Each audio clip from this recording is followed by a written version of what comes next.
Okay, here's some first impressions of the TX-6. Just came in today. You can see here on the back, it says made for iPhone, and TX-6. Actually, the packaging is pretty nice. I always liked the new form of the TE packaging. Here you have a little tab you pull out, and let's see here. So you get this here like this, and there's a nice little cutout. You can see the hardware. Pull this open, and you have this layout inside the box. Everything's at an angle. Kind of fun packaging. Here's the printed user's manual. And then here's the branded USB-C to USB-C cable. And then there's the mixer here.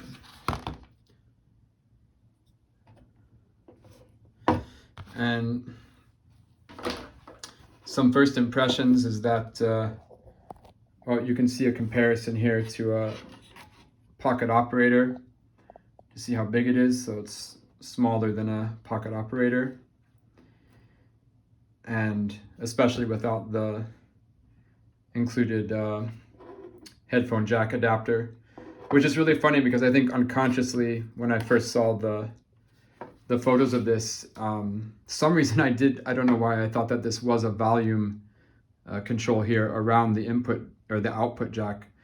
And then Marcus Fisher on the Lions forum, he also said, oh wow, that's such a cool design that there's like a volume knob going around the output, but it's not, it's just, so I don't know, unconsciously I thought that, and then Marcus had articulated it, but it's just a custom adapter here, like this. And so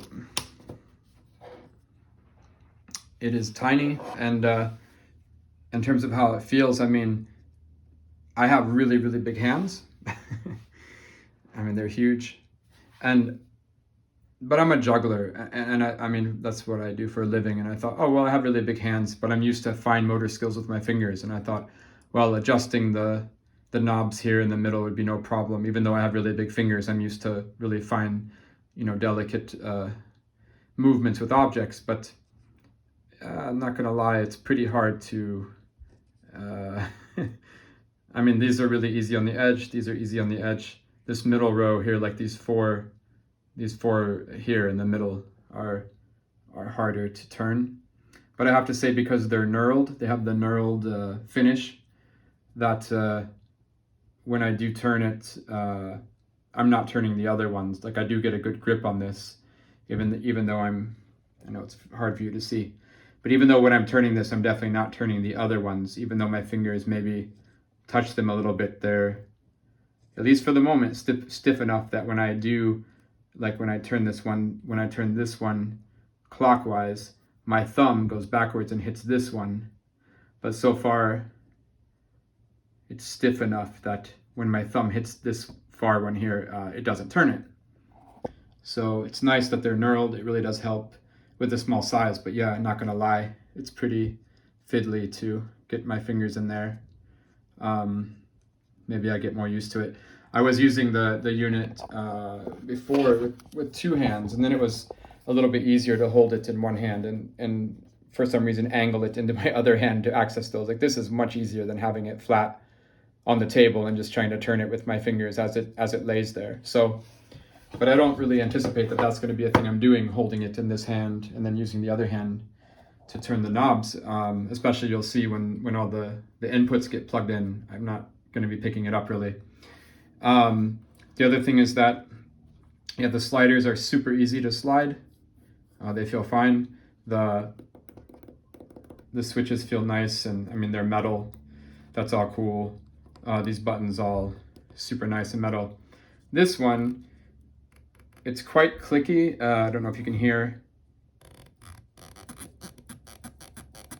So it has quite a ratchet on it. But what's weird is I thought this was a push encoder, right? But it's not actually a push encoder. This white part here on top, it's a button. It's an actual button. It doesn't really push the whole encoder down, right? And I have to say, this is the only part of the unit that feels a little bit, if I have to say, cheap. Definitely cheaper than interacting with the other controls. It doesn't feel like it's going to break, but it is plastic, I think. This top piece is plastic, and I don't know. It's a nice little click, but it's, yeah, somehow it's little, you can see there's a little bit of play, right? Like side to side there, you see? You really get in there. That's a little bit like not as satisfying as the rest of the controls, but whatever. I mean, I'm not going to die because of that. And then some people were talking from the first images, the power switch, that, oh man, if the power switch is sticking out, it's going to turn off accidentally when I'm doing stuff. I mean, maybe, but listen, it's a nice, satisfying click. For the life of me, I'm not going to I don't anticipate any scenario by which I'm going to accidentally turn that off, but I don't know. I know people were also freaking out about the power knob on the OPZ, and I had a friend who dropped the OPZ and it landed on that and broke off, but mine have been fine. I don't know. Maybe it's just how you use it, or if you get unlucky, for sure it could break, but I've never had a problem with any of my OPZs, and this is even protruding less, and I just cannot fathom how I could accidentally turn that off while doing anything, unless I intentionally want to turn it off. I mean, it takes some effort. It's not like I just accidentally brush it and, oh, it's off. So yeah, I have no problem with that design feature. And here's the back of the unit. It's actually, I think it's navy blue. It's this navy blue, faux leather thing going on. It's pretty nice to have it on the table, I guess. Like, so it's not metal on, bare metal on the, well, here it was wood. But yeah, it's not exactly black. I mean, you can see the design elements on the front. This is I know my lighting is not the best here, but this is navy blue, orange, and white, and you have navy blue there, orange, and then the white. And so on the back, I think this is actually a navy blue instead of a black, as far as I could tell in the sunlight earlier today. And before I get it all plugged in, I just want to say another thing, that I did get the accessory, the small carrying bag, and I've been sometimes happy with the TE pouches, like the OPZ one, the new OPZ one I wasn't really into, but some of their other cases have been great. But yeah, this one, I'm not really sure what's going on here. So here, I guess the OPZ, sorry, the TX-6. I keep calling it the THX-1138 from George Lucas, but the TX-6, I guess it's supposed to go in there somehow. It's like, okay, cool, it's gonna go in there.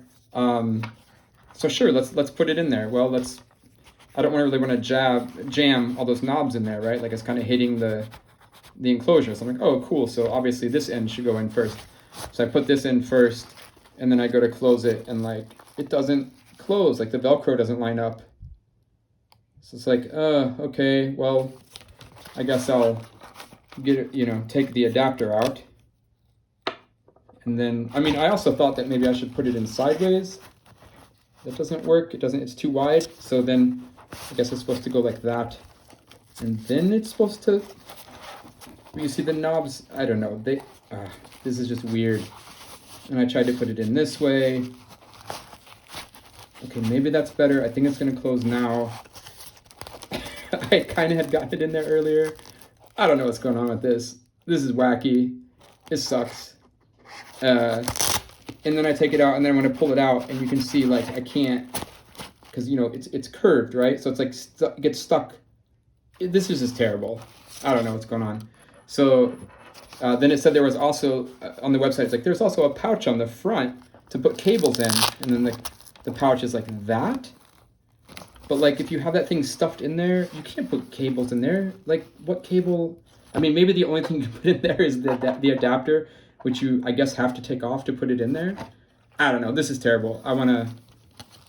I definitely want to return this design. I'm super excited about this field gear line from TE, but this was not working for me.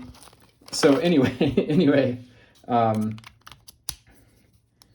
gonna like hook up all the inputs, and here's the output. Gonna output to my OB here. Here, let's get all these inputs wired up. Let's see. So obviously I have the TE, the branded cables, so I can use all the inputs. I did have some just generic mini jack, and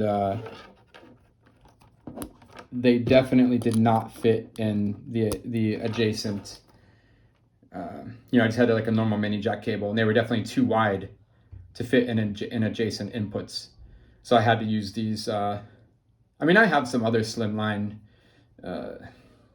cables that aren't branded by TE, but I have these TE ones, and so they obviously fit perfectly. I love the TE cables, by the way. I have a ton of them, like these curly ones and whatever. What's the like the right angles and whatever. I use these for everything. I think they're super high quality. I mean, I'm not an audiophile, but I do tour a lot and travel a lot and use my gear a lot for performances, and I can always rely on these cables to not break or, yeah, to work good. Let's get the last OPZ here plugged in and turn everything on. So yeah, so I have some pocket operators going into here. I got some OPZs going in here, and it's going out to the OP4.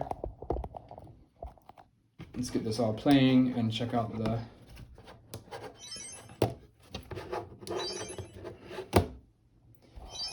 let's see, Mega Man, Ghostly, KO, and Street Fighter. Power this on.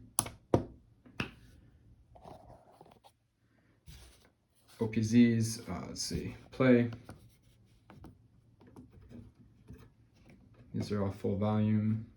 I'm not sure exactly the settings I have on these projects right now. Everything's a bit of a mess. So maybe the master volumes on these aren't adjusted, you know. Like I have no idea what the master volumes are doing on all this exactly. And let's see, yeah, so I have all the volumes down. You can see the VU meter, the signals coming in. Looks like probably one of the pocket operators is coming in hot. Let's see what's on this channel, first channel. It's one of the OPZs. You can see I have the master gain at 90. It goes up to 99.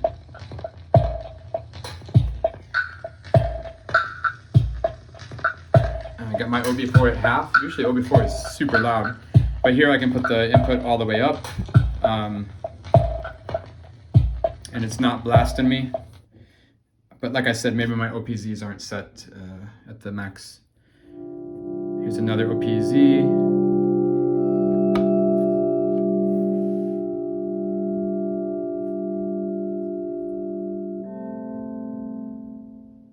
Super smooth, fading in and out.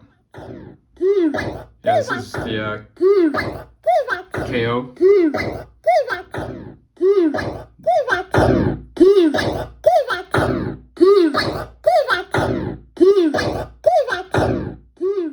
It's pretty loud all the way up.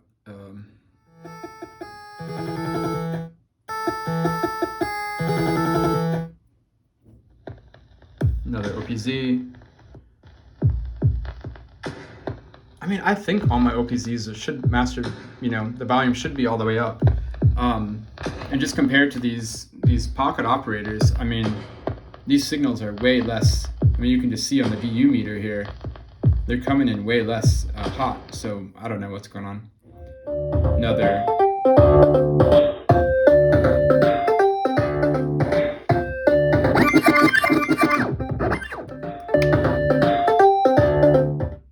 And yeah, I haven't played with any of the other features. I haven't played with the synth or the effects or anything, or any of this stuff. But that's the first look.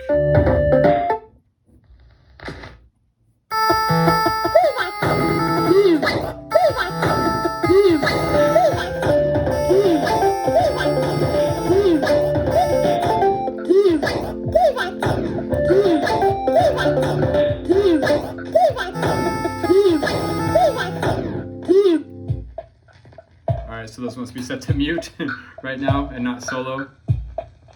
But yeah, I think these are going to be great for mute and solo. So these are mute right now, right? So I can switch to the next one using the mute.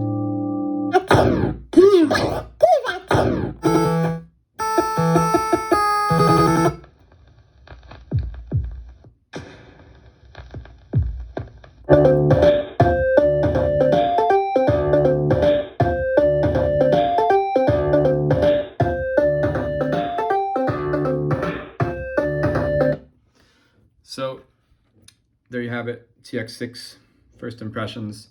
If you got any questions, anything else you want to see, what happened there? I already got it dirty. What's going on? My fingers are so dirty. What the heck is that? Cool. Fun times. Wash your hands before you use the TX-6. Awesome. All right, hey, like every time, thanks for watching my gear reviews. Really appreciate it. Like and subscribe. Let me know your first thoughts down there in the comments of TX-6.